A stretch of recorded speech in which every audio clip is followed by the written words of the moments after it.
Hello friends, ಎಲ್ಲರಿಗೆ ನಮಸ್ಕಾರ. Kannada life ಸ್ಟೋರಿನಿಂದ ಪ್ರತಿಯೊಬ್ಬರಿಗೆ ತುಂಬ ಧನ್ಯವಾದಗಳು. ಈಗಿನ ಕಾಲದಲ್ಲಿ ಎಂತಹ ಹುಡುಗರು ಹುಡುಗಿಯರಿಗೆ ಹೆಚ್ಚು ಇಷ್ಟವಾಗುತ್ತಾರೆ ಗೊತ್ತಾ? ಸ್ವಾರ್ಥ ಮನೋಭಾವವಿಲ್ಲದ, ಪ್ರೀತಿ ತುಂಬಿರುವ, ಇನ್ನೊಬ್ಬರ ಸುಖ, ಶಾಂತಿ, ನೆಮ್ಮದಿಯನ್ನು ಬಯಸುವ ಹುಡುಗ ಎಂದರೆ ಎಲ್ಲರಿಗೂ ಅಚ್ಚುಮೆಚ್ಚು. ಈಗಿನ ಕಾಲದಲ್ಲಿ ನಾವೆಲ್ಲರೂ ನೋಡುತ್ತಿರುವ ಹಾಗೆ ಮದುವೆ ಆಗುತ್ತಿರುವ ಯುವ ಜನತೆಗಿಂತ ಆಗಿರುವ ಮದುವೆಯಿಂದ ವಿಚ್ಛೇದನ ತೆಗೆದುಕೊಳ್ಳುತ್ತಿರುವ ಜನರೇ ಜಾಸ್ತಿ. ಮದುವೆಯಾದ ವಾರದ ಒಳಗೆ ವಿಚ್ಛೇದನ ತೆಗೆದುಕೊಂಡ ಉದಾಹರಣೆಗಳು ಕೂಡ ಸಾಕಷ್ಟು ಇವೆ. ಹಾಗಾದರೆ ಇದಕ್ಕೆಲ್ಲ ಏನು ಕಾರಣ?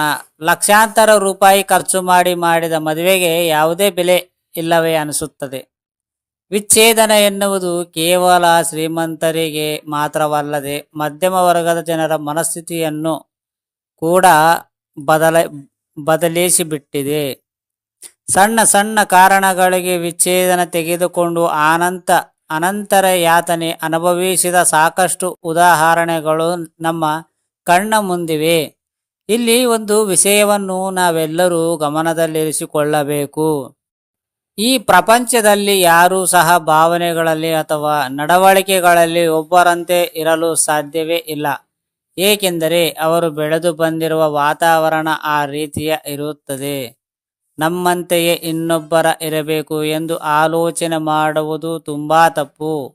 ಏಕೆಂದರೆ ಜೀವನ ಎಂದರೆ ಎಲ್ಲ ಸಮಯದಲ್ಲೂ ಹೊಂದಿಕೊಂಡು ಹೋಗುವುದು, ಸೋತು ಗೆಲ್ಲುವುದು ಎಂದರ್ಥ. ಬಹುತೇಕ ಜನರ ಜೀವನದಲ್ಲಿ ಎದುರಾಗುವ ವಿಚ್ಛೇದನದ ಸಂದರ್ಭಕ್ಕೆ ಪುರುಷರೇ ಕಾರಣರಾಗಿರುತ್ತಾರೆ. ಕೆಲವೊಮ್ಮೆ ಮಹಿಳೆಯರ ತಾಳ್ಮೆ ರಹಿತ ಮಗುವಿನ ವಾತಾವರಣ ಕೂಡ ಕಾರಣ ಆಗಿರಬಹುದು. ಮದುವೆಯ ನಂತರ ಒಂದು ರೀತಿಯ ಜೀವನ, ಆದರೆ ಮದುವೆಗೆ ಮುಂಚೆ ಹುಡುಗರು ಹೇಗಿದ್ದಾರೆ, ಹುಡುಗಿಯರು ಮೆಚ್ಚುಗೆ ಆಗಬಹುದು ಎಂಬುದನ್ನು ಮೊದಲು ಹುಡುಗರನ್ನು ತಿಳಿದುಕೊಳ್ಳಬೇಕು. Is the best first Impress is the best impressions ಎಂಬ ಮಾತಿನಂತೆ ನಿಮ್ಮ ಮೊದಲ ಭೇಟಿಯಲ್ಲಿ ನಿಮ್ಮ ಬಾಡಿ ಲ್ಯಾಂಗ್ವೇಜ್, ನಿಮ್ಮ ಮಾತುಗಾರಿಕೆ, ವ್ಯಾವಹಾರಿಕ ಶೈಲಿ ಪ್ರತಿಯೊಂದು ಸಹ ಗಣನೆಗೆ ಬರುತ್ತವೆ. ನೀವು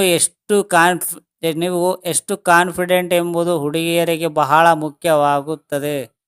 ಇದು ಕೇವಲ ಆರಂಭದಲ್ಲಿ ಮಾತ್ರವಲ್ಲ, ನೀವು ಸಂಬಂಧ ಬೆಳೆಸಿದ ನಂತರ ಕೂಡ ಇಡೀ ಜೀವನದಲ್ಲಿ ನಿಮ್ಮ ಗುಣ ಮತ್ತು ನಡವಳಿಕೆ ನಿರಂತರವಾಗಿ ನಿಮ್ಮ ಸಂಬಂಧವನ್ನು ಉಳಿಸಿಕೊಳ್ಳುವ ನಿಟ್ಟಿನಲ್ಲಿ ಪ್ರಮುಖ ಪಾತ್ರ ವಹಿಸುತ್ತೇವೆ. ಬನ್ನಿ, ಈ ಲೇಖನದಲ್ಲಿ ಯಾವ ರೀತಿಯ ವ್ಯಕ್ತಿತ್ವವಿರುವ ಪುರುಷರು ಮಹಿಳೆಯರಿಗೆ ಅಚ್ಚುಮೆಚ್ಚು ಎಂಬ ವಿಷಯವನ್ನು ತಿಳಿದುಕೊಳ್ಳೋಣ. ಬಹುತೇಕ ಪುರುಷರು ಹುಡುಗಿಯರಿಗೆ ಇಷ್ಟವಾಗಬೇಕು ಎಂದರೆ ಅಂದವಾದ ಮೈಕಟ್ಟು ಮತ್ತು ಸಿಕ್ಸ್ ಪ್ಯಾಕ್ ಹೊಂದಿದ ದೇಹ ಮಾತ್ರ ಮುಖ್ಯವಾಗುತ್ತದೆ ಎಂದುಕೊಳ್ಳುತ್ತಾರೆ. ಆದರೆ ಇದರ ಜೊತೆಗೆ ಇನ್ನೂ ಕೆಲವು ವಿಶೇಷವಾದ ಗುಣಲಕ್ಷಣಗಳು ಮಹಿಳೆಯರನ್ನು ಆಕರ್ಷಣೆ ಮಾಡುತ್ತವೆ.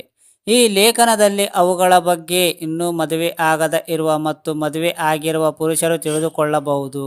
ಅಫ್ಕೋರ್ಸ್, ನೀವು ಬುದ್ಧಿವಂತರಾಗಿರಬೇಕು. ಯಾರಾದರೂ ದಡ್ಡರನ್ನು ಮದುವೆಯಾಗಲು ಸಾಧ್ಯವೇ? ಹಾಗಾದರೆ ಯಾರು ಬುದ್ಧಿವಂತರು? ಹೆಚ್ಚು ಹಣ ಇದ್ದವರೇ? ದೊಡ್ಡ ದೊಡ್ಡ ವ್ಯವಹಾರಗಳನ್ನು ಹೊಂದಿರುವವರೇ? ಇದ್ಯಾವುದೂ ಅಲ್ಲ.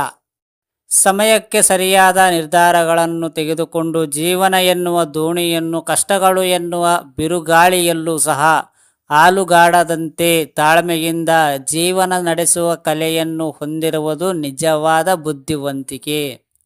ಮುಂಬರುವ ಎಲ್ಲ ಸಂದರ್ಭದಲ್ಲೂ ಜೊತೆ ಇರುತ್ತೇವೆ ಎಂಬ ಪ್ರಮಾಣದ ಮಾಡುವ ಕೆಲವು ಪುರುಷರು ಆರಂಭದಲ್ಲಿ ಮಾತ್ರ ಆ ರೀತಿ ಇದ್ದು ಆನಂತರ ಬರುವ ಜವಾಬ್ದಾರಿಗಳಿಂದ ಜಾರಿಕೊಳ್ಳಲು ಪ್ರಯತ್ನಿಸುತ್ತಾರೆ.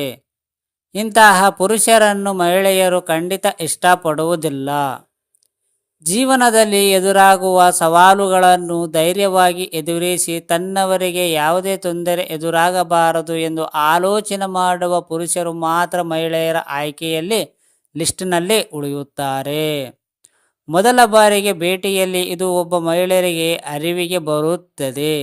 ಹಾಗಾಗಿ ಆಕೆಯ ಜೊತೆ ಮಾತುಕತೆಯಲ್ಲಿ ತೋಡಾಗಿರುವಾಗ ನಿಮ್ಮ ನಡವಳಿಕೆ ಮತ್ತು ವ್ಯಾವಹಾರಿಕ ಜ್ಞಾನದ ಪರೀಕ್ಷೆಯ ಸಂದರ್ಭದ ಬಂದಾಗ ಅದು ಆಕೆಯಲ್ಲಿ ಭರವಸೆ ಹುಟ್ಟಿಸಿರುವ ರೀತಿ ಇರಬೇಕು ಎಂಬುದನ್ನು ತಿಳಿದುಕೊಳ್ಳಿ. ಆತ್ಮವಿಶ್ವಾಸವನ್ನು ಹೊಂದಿರುವ ಪುರುಷರು. ಯಾವುದೇ ಒಬ್ಬ ವ್ಯಕ್ತಿತ್ವ ತನ್ನ ಮುಂದೆ ಜೀವನದ ಬಗ್ಗೆ ಅತ್ಯುತ್ತಮ ಆತ್ಮವಿಶ್ವಾಸವನ್ನು ಹೊಂದಿದ್ದರೆ ಆತನ ಮಾತು ಕೂಡ ನೇರವಾಗಿ ಮತ್ತು ಸ್ಪಷ್ಟವಾಗಿ ಕೂಡಿರುತ್ತದೆ. ಆತನ ನಡವಳಿಕೆಯಲ್ಲಿ ಕೂಡ ಯಾವುದೇ ದುಗುಡ ಅಥವಾ ಭಯದ ವಾತಾವರಣ ಕಂಡುಬರುವುದಿಲ್ಲ. ಒಂದು ಸಂಬಂಧವನ್ನು ಹೇಗೆ ಉಳಿಸಿಕೊಳ್ಳಬೇಕು ಎನ್ನುವ ಜಾಣ್ಮೆ ಕೂಡ ಆತನಲ್ಲಿ ಹೆಚ್ಚಾಗಿರುತ್ತದೆ. ಬೇರೆಯವರ ಬಗ್ಗೆ ಇಲ್ಲಸಲ್ಲದ ಆಲೋಚನೆ ಮಾಡುವುದಾಗಲಿ ಅಥವಾ ತನ್ನವರಿಗೆ ಕೆಟ್ಟದ್ದು ಬಯಸುವ ಆಲೋಚನೆ ಆತನಲ್ಲಿ ಎಂದಿಗೂ ಬರುವುದಿಲ್ಲ. ಅಂತಹ ಪುರುಷರನ್ನು ಸಾಮಾನ್ಯವಾಗಿ ಎಲ್ಲ ಬಗೆಯ ಮಹಿಳೆಯರು ಲೈಕ್ ಮಾಡುತ್ತಾರೆ. ಯಾಕೆಂದರೆ ಅವರಿಗೆ ಸಮಯ ಸಂದರ್ಭವನ್ನು ಸರಿಯಾಗಿ ನಿಭಾಯಿಸುವ ಜಾಣ್ಮೆ ಇರುತ್ತದೆ. ಯಾವುದಾದರೂ ಕಲೆ ಅಥವಾ ಕೌಶಲ್ಯವನ್ನು ಹೊಂದಿರುವ ವ್ಯಕ್ತಿ ಉದ್ಯೋಗ ಪುರುಷರ ಲಕ್ಷಣವೆಂದು ದೊಡ್ಡವರು ಹೇಳುತ್ತಾರೆ. ಹಾಗೆಂದು ಕೇವಲ ಉದ್ಯೋಗವನ್ನು ಮಾಡಿಕೊಂಡು ತನ್ನ ಸಂಸಾರವನ್ನು ಅಚ್ಚುಕಟ್ಟಾಗಿ ನಿಭಾಯಿಸುವುದು ಗುಣಲಕ್ಷಣ ಮಾತ್ರ ಇದರಷ್ಟೇ ಸಾಲದು. ಜೊತೆಗೆ ಹವ್ಯಾಸಗಳ ರೂಪದಲ್ಲಿ ಯಾವುದಾದರೂ ಕಲೆಯನ್ನು ಹೊಂದಿರುವ ವ್ಯಕ್ತಿ ಕೂಡ ಮಹಿಳೆಯರಿಗೆ ಇಷ್ಟವಾಗಬಲ್ಲ. ತನ್ನ ಕ್ರಿಯಾತ್ಮಕ ಅಥವಾ ಕೌಶಲ್ಯದ ಕಾರಣದಿಂದ ವ್ಯಕ್ತಿ ಜಗತ್ತಿನ ತನ್ನದೇ ಆದ ಪ್ರಸಿದ್ಧಿಯನ್ನು ಮತ್ತು ಹೆಸರನ್ನು ಪಡೆಯುತ್ತಾರೆ. ಪ್ರತಿ ಮಹಿಳೆಗೂ ಕೂಡ ಆಂತರಿಕವಾಗಿ ತನ್ನ ಗಂಡ ಯಾವಾಗಲೂ ಯಶಸ್ಸು ಮತ್ತು ಕೀರ್ತಿಯನ್ನು ಸಂಪಾದನೆ ಮಾಡಬೇಕು ಎನ್ನುವ ಬಯಕೆ ಇರುತ್ತದೆ. ಹೀಗಾಗಿ ಇಂತಹ ಪುರುಷರು ಕೂಡ ಮಹಿಳೆಯರ ಆಯ್ಕೆಯಲ್ಲಿ ಒಬ್ಬರಾಗಿರುತ್ತಾರೆ. ಸ್ವಲ್ಪ ವಿಭಿನ್ನ ವ್ಯಕ್ತಿತ್ವ ಕೂಡ ಪುರುಷರಿಗೆ ಪ್ಲಸ್ ಪಾಯಿಂಟ್.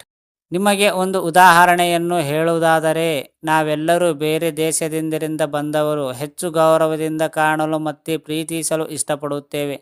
ಅದೇನೋ ಗೊತ್ತಿಲ್ಲ, ನಮ್ಮ ಮನಸ್ಸಿನಲ್ಲಿ ಅಂತಹ ಒಂದು ವಿಶೇಷವಾದ ಭಾವನೆ ಹೊರಮೂಡುತ್ತದೆ. ಅವರ ಆಚಾರ ವಿಚಾರಗಳನ್ನು ತಿಳಿದುಕೊಳ್ಳಬೇಕು, ಅವರ ಬಗ್ಗೆ ಮತ್ತಷ್ಟು ಮಗದಷ್ಟು ವಿಚಾರಗಳನ್ನು ಕೇಳಿ ನಮ್ಮ ಜ್ಞಾನವನ್ನು ಹೆಚ್ಚಿಸಿಕೊಳ್ಳಬೇಕು ಎಂದೆಲ್ಲ ಅಂದುಕೊಳ್ಳುತ್ತೇವೆ. ಅದೇ ರೀತಿ ಪುರುಷರಿಗೂ ಕೂಡ ಅನ್ವಯವಾಗುತ್ತದೆ. ಬೇರೆ ರಾಜ್ಯದಿಂದ ಅಥವಾ ಈಗಾಗಲೇ ಪ್ರಚಲಿತವಾದ ಪ್ರದೇಶದಿಂದ ಬಂದ ವ್ಯಕ್ತಿ ಖಂಡಿತ ಮಹಿಳೆಯರಿಗೆ ಮನ ಗೆಲ್ಲುತ್ತೆ ಎನ್ನುವುದನ್ನು ಎರಡನೇ ಮಾತಿಲ್ಲ.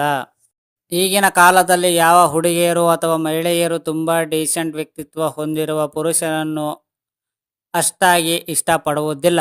ಹಾಗಾಗಿ ಕೆಲಸದ ಹೊರಗಾಗಿ ಇರುವ ಅಲ್ಪ ಸ್ವಲ್ಪ ಬೇರೆ ಹವ್ಯಾಸಗಳನ್ನು ಎಂದರೆ ಟ್ರ್ಯಾಕಿಂಗ್ ಹೋಗುವುದು, ಸಹವಾಸ ಪ್ರವೃತ್ತಿಗಳಲ್ಲಿ ತೊಡಗಿಸಿಕೊಳ್ಳುವುದು ಅಥವಾ ಇನ್ನಿತರ ಮನಸ್ಸಿಗೆ ಹತ್ತಿರವಾಗುವ ಚಟುವಟಿಕೆಗಳಲ್ಲಿ ಪಾಲ್ಗೊಳ್ಳುವುದು ಇತ್ಯಾದಿಗಳನ್ನು ಮಾಡುವ ಪುರುಷರು ಎಂದರೆ ಮಹಿಳೆಯರಿಗೆ ಇಷ್ಟವಾಗುತ್ತಾರೆ.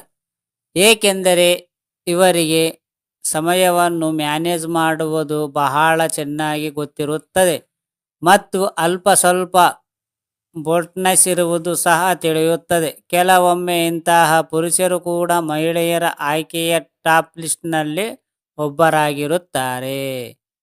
ಫ್ರೆಂಡ್ಸ್, ಅರ್ಥ ಆಯ್ತಾ ನಿಮಗೆ ಈ ಸ್ಟೋರಿ ಕೇಳಿದ ಪ್ರತಿ ಒಬ್ಬರಿಗೆ ತುಂಬ ಧನ್ಯವಾದಗಳು.